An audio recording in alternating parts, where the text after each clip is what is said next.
Alright, welcome to an actual Alliance War video. I know I don't upload very many of these, but this was a really cool war. This was for Loki against iso8a. If you're not familiar, ISO finished third last season in the Master Bracket. They absolutely eviscerated ASR in the final war of Season 6 to clinch the third spot. ASR is a pretty solid Master Alliance, so it was a very impressive win by them. We've faced them a few times in season. We've never beaten them.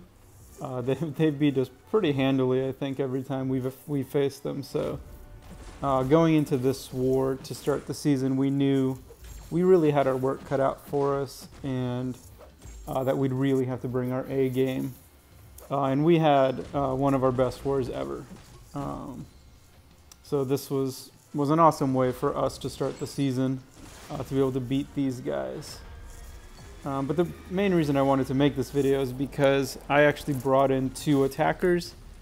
There was a champion boss, so I knew I was going to have to bring in Morningstar for the champion boss, and on my path there was a Quake on 27 on counter tactics. Morningstar is not a good option for that fight. The way you use Morningstar on 27 is that you take advantage of her block proficiency. She gains 50% block proficiency at 4 souls.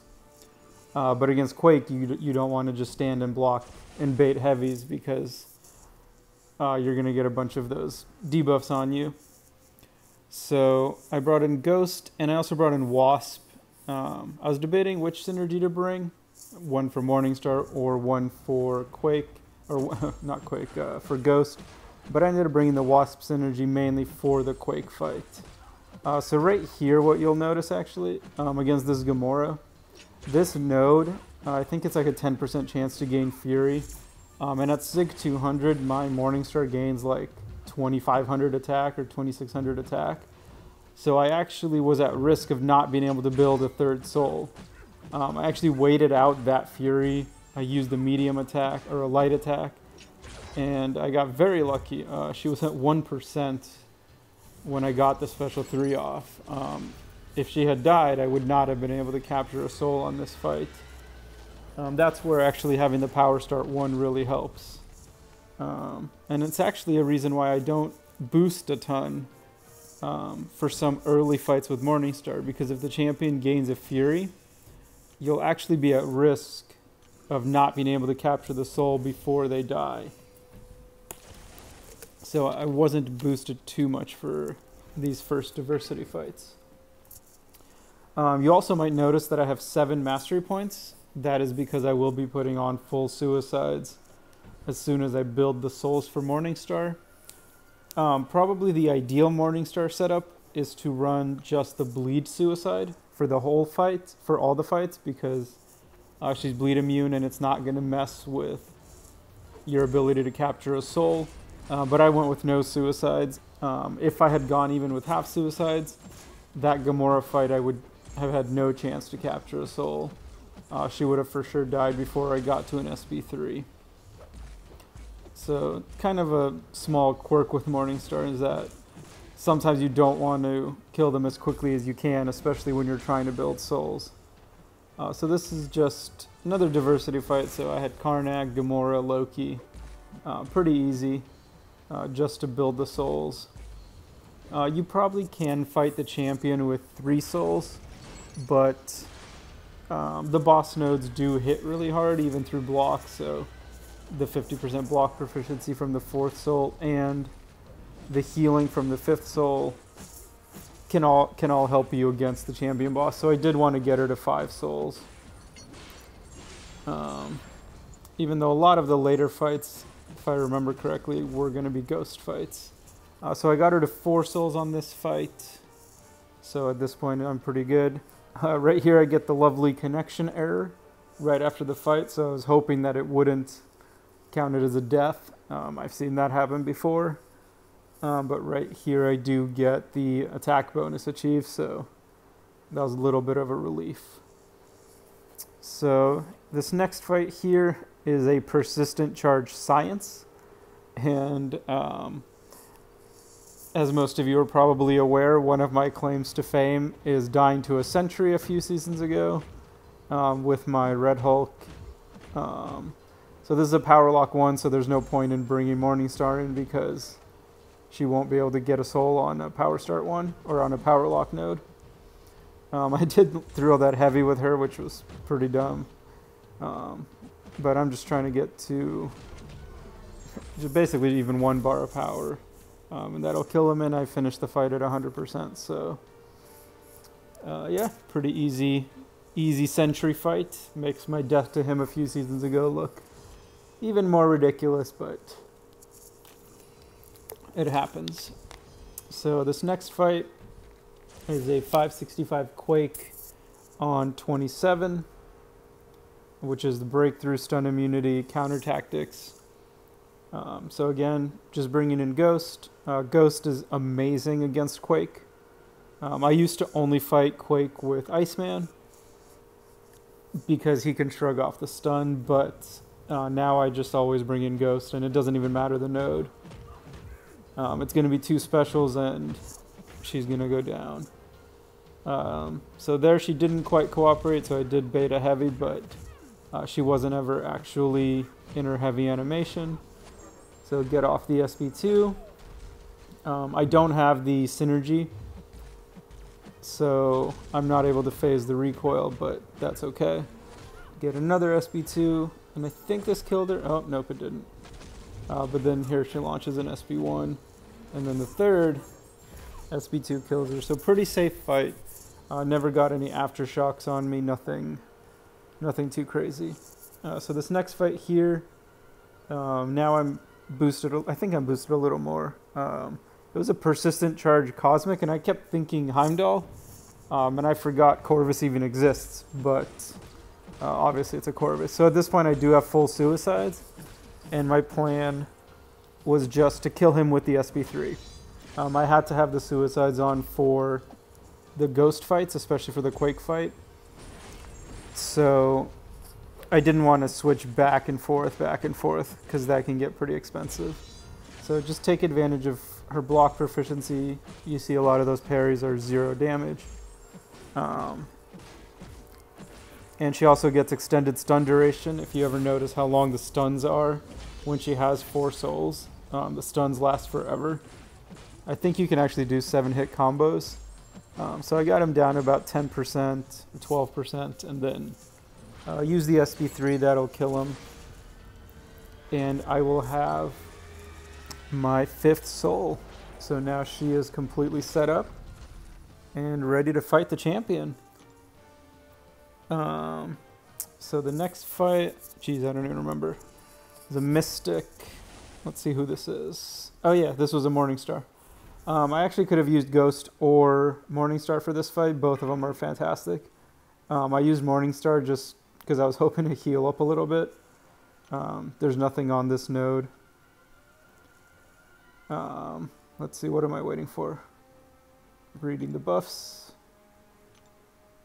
Oh, I did heal her up before this fight. Yeah, I probably didn't need to do that. I could have just healed her in the fight, but I did boost. I didn't put on the attack boost against Corvus because I'm always afraid of killing them killing them before I get to 3 bars of power. So Morningstar against Morningstar is pretty straightforward. Obviously, she's bleed immune, so nothing's gonna happen, and then it's just gonna be special ones. So the first special takes her down to almost 50%. I was hoping she would throw an SP1. I don't think she ever threw an SP1 in the fight. So after a little bit, I just kind of gave up on trying to bait the special and just pretty much just went for it. You can see again just how long the stuns are. So another SP1 takes her down to 8%. I was able to evade her SP2 and kill her. So pretty straightforward fight. Morningstar is almost just a diversity fight at this point. So the next fight is this mutant on unblockable SP1. And I'm max boosted now because I'm doing my last 3 fights, including the boss. So right here, I press fight, and I get the spinning wheel of death. And at this point, I was pretty sure this was going to either just crash or that there was no way I was actually going to get into this fight. So I was waiting,